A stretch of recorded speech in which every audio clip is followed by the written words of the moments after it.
Pascal Villanova dans son atelier, figure emblématique du port de Saint-Tropez.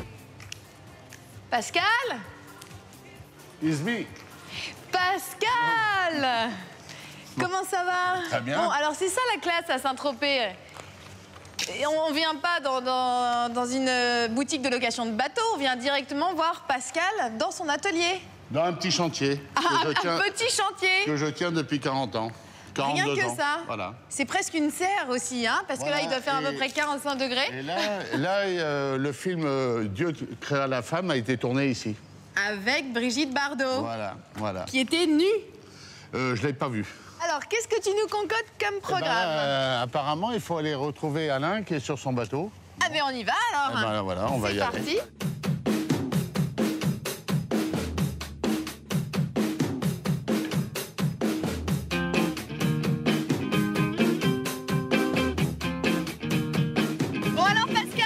Raconte-nous un peu... Non, mais regarde, là, tu me fais peur. Non.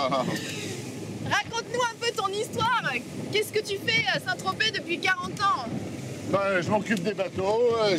J'ai importé la gamme Bertram. Et puis, depuis une dizaine d'années, je construis mes bateaux. Voilà, on est sur un 40 pieds. C'est à toi. Voilà, c'est mon projet. C'est ta marque. Voilà, c'est ma marque. Voilà. Et alors, Pascal, tu étais un champion offshore. Oui, en classe 1, j'ai été champion du monde en 96. Ouais. Voilà, j'ai couru dans beaucoup de teams et beaucoup de teams italiens. Voilà. Et tu as commencé à quel âge? Ça a toujours été ta passion, le bateau? Ton père en faisait déjà beaucoup? Non, j'ai fait 8 ans de marine nationale. Ah oui. Parce que je suis né d'une famille de médecins. Ou bien entendu, quand j'ai dit que je voulais faire de la mécanique, j'étais le tordu de la famille.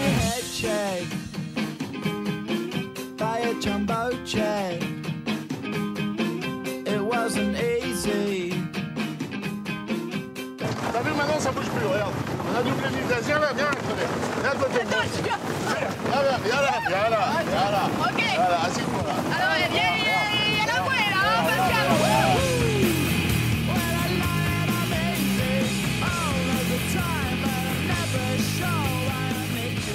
Tu nous fais une petite démonstration d'offshore là? Oh, tranquille. Ah bah oui, là, on marche à 42, d'habitude je marche à 140. Non mais tu sais, ton plan de séduction, Pascal, tu peux me le faire à terre, il n'y a pas de problème. Tiens, prends le volant un peu, voilà. Faut montrer que ça se conduit tout seul, mes bateaux, regarde. Voilà, regarde. Là, on est devant les Salins et on va rentrer dans la baie de Pampelonne. Si on vous avait dit que c'était moi qui conduisais le bateau pour aller sur un autre bateau, ils m'auraient pas cru dans l'émission. Non, mais parce que c'est des mauvais. Mais ils savent pas que vous avez répété pendant 10 fois. Bon,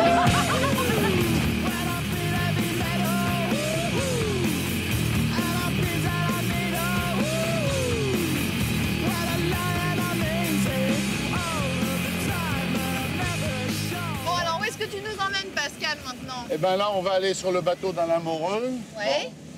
Le dentiste de tous les stars de Saint-Tropez depuis plus de 40 ans et qui connaît vraiment la jet set en particulier et qui les soigne.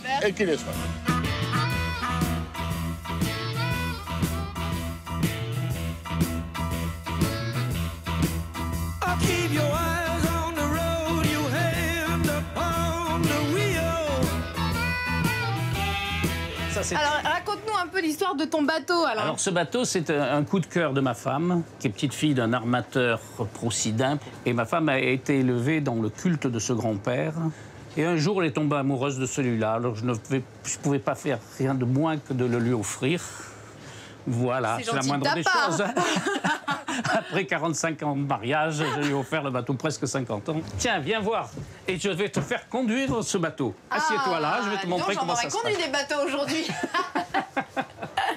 Alors, tu prends un point à l'horizon, bien sûr. Okay. Et là, tu manœuvres avec le shot burn.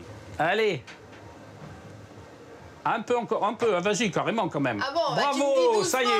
ça y est. Moi, je veux va pas bien qu'on droit. aille Allez, direct sur la colline. Hein, là. bravo. Tu sais que c'était un bateau de guerre, ça. C'est un bateau de la Navy anglaise qui était un ravitailleur de la Navy anglaise. Attends, je te regarde pas trop alors, hein, parce qu'après je perds le cap. Allez, que ce soit bien clair. On arrive. Et alors toi, ça fait combien d'années que tu vis à Saint-Tropez? 52 ans marié, toujours à Saint-Tropez? Toujours à Saint-Tropez.